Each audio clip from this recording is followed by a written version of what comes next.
कहानी के शुरुआत में एक एजेंट दिखाया जाता है जो किसी एयरपोर्ट के कंट्रोल रूम में अचानक से हमला कर देता है, जहां पर कई सारे लोग मारे जाते हैं। इस एजेंट का नाम सिमंस होता है, जिसका काम अपने बॉस जैसन विन के लिए बुरे लोगों को मारना होता है। सिमंस का बॉस अच्छाई के आड़ में एक बुरा ऑफिसर होता है, जिसका मकसद दुनिया पर राज करना होता है। विन एक जोकर से बात करता हुआ दिखता है। ये कोई आम जोकर नहीं था, बल्कि शैतान का भेजा हुआ एक वायलेटर था। इसका मिशन पूरी दुनिया में जुल्म फैलाना, बुरे दिमाग वाले लोगों को अपने कंट्रोल में करना था, और इसका काम शैतान के मिशन को बढ़ाना भी था।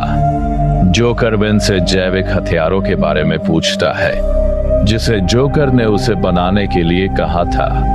विन कहता है इसके लिए थोड़ा समय चाहिए। जोकर कहता है ठीक है, मैं तुम्हें और समय देता हूं, लेकिन मुझे अपने काम के साथ साथ सिमंस की भी जरूरत है। इधर सिमंस का सबसे अच्छा दोस्त टेरी सिमंस को बताता है कि सिमंस के हमले से कई बेकसूर लोग भी मारे गए हैं।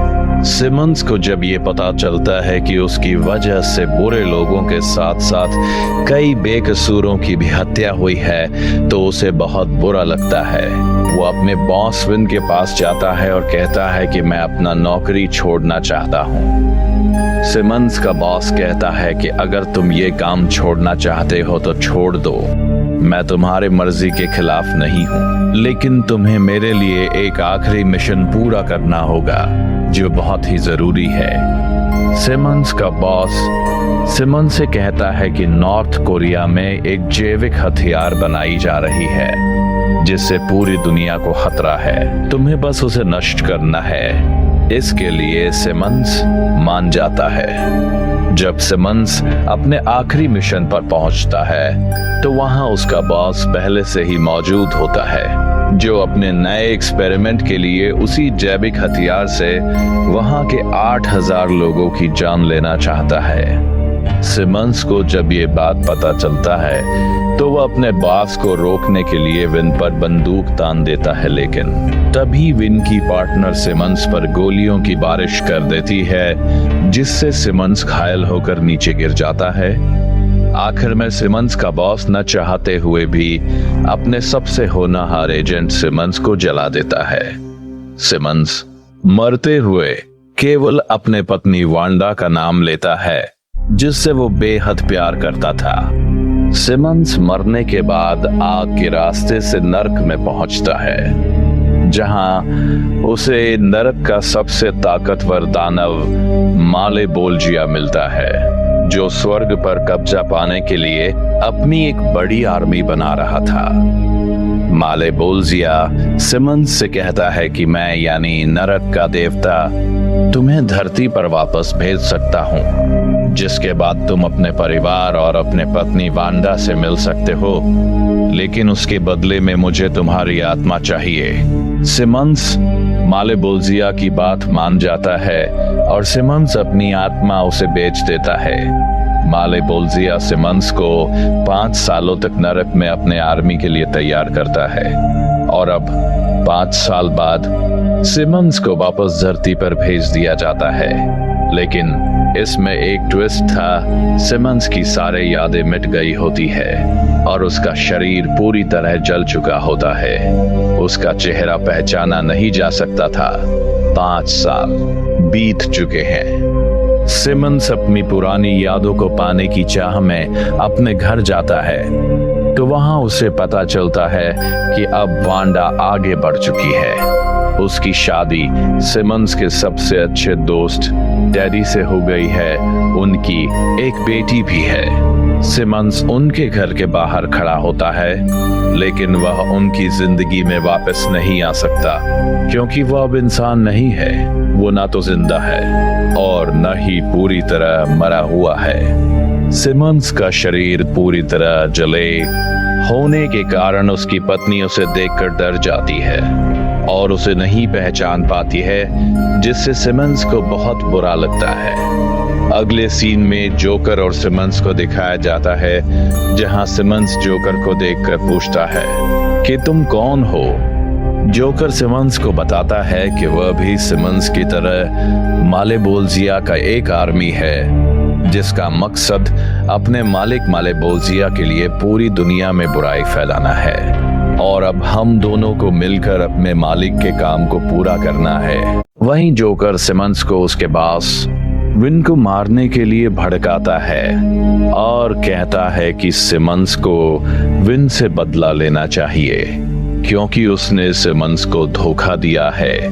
सिमंस की यादें मिट जाने के कारण उसे अब भी लगता है कि वह अभी जिंदा है, पर इस बात की पुष्टि करने के लिए जोकर सिमंस को उसके कब्र के पास ले जाता है, जहां सिमंस अपने कब्र में अपनी लाश को देखता है, और यहाँ सिमंस को पता चलता है कि उसने मालेबोल्जिया से अपनी आत्मा का सौदा किया है, और अब वो एक स्पॉन है जो नरक के आर्मी का हेड ऑफिसर है। यहाँ विन अपने पार्टनर को अपने द्वारा बनाए गए नए जैविक हथियार हिट 16 को दिखाता है, जो परमाणु बम से भी कई गुना भयानक है। विन अपने पार्टनर से कहता है कि इस हथियार से वो पूरी दुनिया को अपना गुलाम बनाएगा। तभी सिमंस का दोस्त टेरी वहां आ जाता है, और टेरी कहता है कि हमसे जाने अनजाने में बहुत लोगों की जान गई है। मैं ये काम अब और नहीं करना चाहता हूँ। लेकिन विन पर ताकतवर बनने का जुनून सवार होता है। वो टेरी की बात को नजरअंदाज कर देता है। इधर स्पॉन अपने मौत का बदला लेने के लिए विन के हेड ऑफिस से हथियार इकट्ठा करता है। फिर एक पार्टी में पहुंचता है, जहां उसका बॉस विन और दोस्त टेरी होते हैं। स्पॉन विन को मारने ही वाला होता है, तभी विन की पार्टनर आ जाती है और स्पॉन पर गोलियां चलाने लगती है। यहाँ विन को पता चलता है कि उस पर हमला करने वाला कोई और नहीं, बल्कि उसका सबसे होनहार एजेंट सिमंस है। स्पॉन गोलियों की वजह से घायल हो जाता है और गोलीबारी की वजह से छुप जाता है। लेकिन फिर एक कमाल होता है। स्पॉन का शरीर नेक्रोप्लाज्मिक लिक्विड से बने होने के कारण उसके चोट अपने आप धीरे धीरे भरने लगते हैं। दरअसल स्पॉन को अपनी शक्तियों का उपयोग करना नहीं आता था। ये शक्तियां बिना किसी नियंत्रण के उसकी जान बचाती रहती है। लड़ाई के दौरान विन की पार्टनर मारी जाती है, तभी वहां पुलिस भी आ जाती है और स्पॉन पर हमला करने लगती है। जैसे तैसे स्पॉन वहां से पुलिस आर्मी को चकमा देकर भाग जाता है। इधर जोकर विन को बताता है कि जो तुम अपना जैविक हथियार बनाए हो, कैसे भी करके उसका नियंत्रण अपनी धड़कनों से जोड़ दो, जिससे अगर तुम्हारी धड़कनें बंद होगी तो हथियार अपने आप चालू हो जाएगा और तुम्हारे मरते ही पूरी दुनिया भी अपने आप खत्म हो जाएगी। विन को जोकर की बात अच्छी लगती है, क्योंकि तब स्पॉन विन को नहीं मार सकता है। अगर स्पॉन विन को मारेगा तो उसके साथ साथ धरती के सारे लोग भी उसके जैविक हथियार से मारे जाएंगे। विन पर हमला होने की वजह से टेरी वांडा और अपनी बेटी को जल्दी से अपने घर ले जाता है। उधर मालेबोल्जिया जोकर से अपने मिशन को जल्दी पूरा करने को कहता है। जोकर कहता है, जी मालिक, हम जल्द ही कामयाब होंगे। विन अपने लैब में कई डॉक्टर्स की मदद से एक डिवाइस जिससे जैविक हथियार को नियंत्रित किया जा सकता है, उस डिवाइस को अपने धड़कनों से जोड़ने में कामयाब हो जाता है। इधर जोकर विन के सारी एक्टिविटी पर एक स्क्रीन के माध्यम से नजर बनाए रखता है। यहाँ एक 500 साल पुराना एक और स्पॉन दिखाया जाता है, जो कहता है अब समय आ गया है। स्पॉन गुस्से में फिर से विन को मारने के लिए अपने हथियारों को इकट्ठा करता है। स्पॉन विन को मारने के लिए जाने ही वाला होता है, तभी वहां जोकर आ जाता है और स्पॉन को बताता है कि एक डिवाइस जिससे पूरी दुनिया खत्म हो सकती है, विन ने उसे अपनी धड़कनों से जोड़ लिया है। अगर तुम विन को मारोगे तो उसके साथ साथ पूरी दुनिया भी खत्म हो जाएगी और उन मरे हुए लोगों से हमारे मालिक मालेबोल्जिया की आर्मियों की संख्या पूरी हो जाएगी, जिससे हम स्वर्ग पर आसानी से कब्जा कर सकते हैं। स्पॉन को जब ये बात पता चलती है कि अगर मैं विन को मारूंगा तो उसके साथ साथ पूरी दुनिया भी खत्म हो जाएगी, तो वो जोकर को साफ मना कर देता है। जोकर को इस बात से गुस्सा आ जाता है और वो अपने असली रूप यानी वायलेटर के रूप में आ जाता है और स्पॉन पर हमला कर देता है। इसके बाद जोकर और स्पॉन में एक घमासान युद्ध होता है और यहाँ जोकर स्पॉन पर भारी पड़ता है। जोकर स्पॉन से कहता है कि अगर तुम विन को नहीं मारोगे तो तुमसे तुम्हारी वांडा छीन ली जाएगी। ये कहकर जोकर वहां से चला जाता है। जोकर के हमले से स्पॉन बुरी तरह घायल हो जाता है, जिसके बाद पुराने स्पॉन ने उसकी मदद की। स्पॉन ठीक होने के बाद विन को मारने के लिए जाता है, तभी वो पुराना स्पॉन उसे रोकता है और स्पॉन को अपनी सारी शक्तियों पर नियंत्रण करना सिखाता है, जिनसे स्पॉन अनजान था। पुराना स्पॉन कहता है कि मालेबोल्जिया तुम्हारे गुस्से का इस्तेमाल करके पूरी दुनिया को खत्म करना चाहता है, इसलिए तुम्हें अपने गुस्से पर काबू पाना होगा और तुम्हें ये बात माननी होगी कि तुम अब मर चुके हो। तुम्हारे दुनिया और वांडा की दुनिया तुम्हारे मरने के बाद एकदम अलग हो गई है। जहां स्पॉन उस पुराने स्पॉन की बात मान लेता है और जोकर को मारने के लिए निकल जाता है, तभी पुराना स्पॉन कहता है कि अपनी शक्तियों का अच्छे से उपयोग करना वरना मारे जाओगे। तब स्पॉन को समझ आता है कि उसकी शक्तियों के अलावा उसे किसी और हथियार की जरूरत नहीं है। स्पॉन अपने हथियार वही छोड़कर जोकर को मारने के लिए निकल जाता है। स्पॉन सड़क पर जोकर को एक तेल के टैंक को चलाते हुए देखता है और उसका पीछा करता है। जोकर स्पॉन से बचने की बहुत कोशिश करता है, लेकिन स्पॉन उस टैंक को अपनी शक्तियों से तबाह कर देता है। लेकिन जोकर स्पॉन के हाथ नहीं आता है और वहां से भाग जाता है। इधर टेरी अपने बॉस के खिलाफ सबूत इकट्ठा करके एक न्यूज मीडिया को भेज रहा होता है।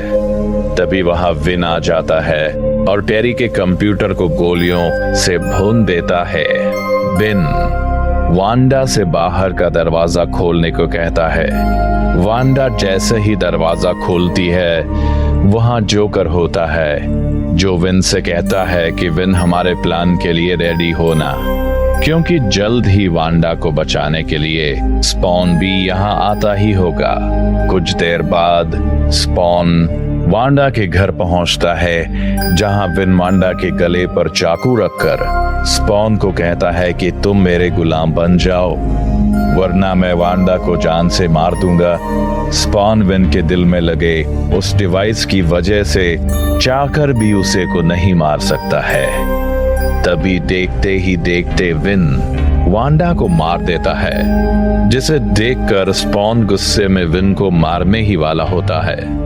तभी विन कहता है कि अगर तुम मुझे मार दोगे तो मेरे साथ साथ पूरी दुनिया खत्म हो जाएगी। तो स्पॉन कहता है कि मेरी दुनिया मेरी वांडा थी, जिसे तुमने पहले ही खत्म कर दिया है। फिर स्पॉन विन को जलते हुए आग में धकेल देता है, जिससे विन कैसे भी करके बच जाता है। स्पॉन उस पर फिर से जानलेवा हमला करने वाला होता है। तभी विन कहता है कि मेरे मरते ही तुम्हारी बेटी भी मारी जाएगी, जिसे सुनकर स्पॉन विन के दिल में लगे उस डिवाइस को अपने नेक्रोप्लाज्मिक ऊर्जा से नष्ट कर देता है और विन को भी छोड़ देता है। स्पॉन रोते हुए वांडा के पास जाता है। तभी वांडा उस पे हमला कर देती है और फिर स्पॉन को पता चलता है कि वो वांडा नहीं है, बल्कि वांडा के रूप में वो जोकर है। तभी स्पॉन को बचाने के लिए पुराना स्पॉन भी वहां आ जाता है। ये देखकर जोकर वहां से भाग जाता है। पुराना स्पॉन और स्पॉन मिलकर आग के रास्ते से नर्क में पहुंचते हैं, जहां जोकर उन्हें वायलेटर के रूप में मिलता है और उन पर हमला कर देता है। वायलेटर पुराने स्पॉन पर हावी हो जाता है, तभी वहां स्पॉन आकर वायलेटर की गर्दन पर हमला कर देता है, जिसे वायलेटर घायल हो जाता है। इन सब के बीच मालेवोल्जिया वहां आता है और अपनी सेना से स्पॉन को मारने का हुक्म देता है। स्पॉन कैसे भी करके वहां से पुराने स्पॉन को आग के रास्ते धरती पर ले आता है। धरती पर आने के बाद पुराना स्पॉन से बताता है कि जब एक स्पॉन अपनी जितनी शक्तियां उपयोग करेगा, उसकी उतनी शक्तियां खत्म होती रहेंगी, और जिस दिन स्पॉन की शक्तियां शून्य हो जाएंगी, उसे नर्क में लौटना होगा। इनकी बातें चल ही रही होती है, तभी उन पर वायलेटर हमला कर देता है। लेकिन स्पॉन अपनी धारदार चैन से वायलेटर का सर धड़ से अलग कर देता है और यहाँ वायलेटर खत्म हो जाता है। इसके बाद टेरी विन को पुलिस के हवाले करता है और यही कहानी की समाप्ति होती है, जहां स्पॉन को एक ऊंचे बिल्डिंग पर बैठे हुए दिखाया जाता है। स्पॉन सिर्फ एक सुपर हीरो फिल्म नहीं है, यह एक कहानी है धोखे की, छुटकारा पाने की, अपनी मर्जी की। नरक ने अल सिमंस को एक राक्षस बना दिया, लेकिन उसने इंसान बने रहने का फैसला किया और यही उसकी सबसे बड़ी जीत थी। अगर आपको इस तरह की डार्क और दमदार मूवी एक्सप्लेनेशन पसंद है तो चैनल को सब्सक्राइब जरूर करें। हमें कमेंट्स में बताएं, अगर आपको मौका मिले तो क्या आप हेल से डील एक्सेप्ट करेंगे।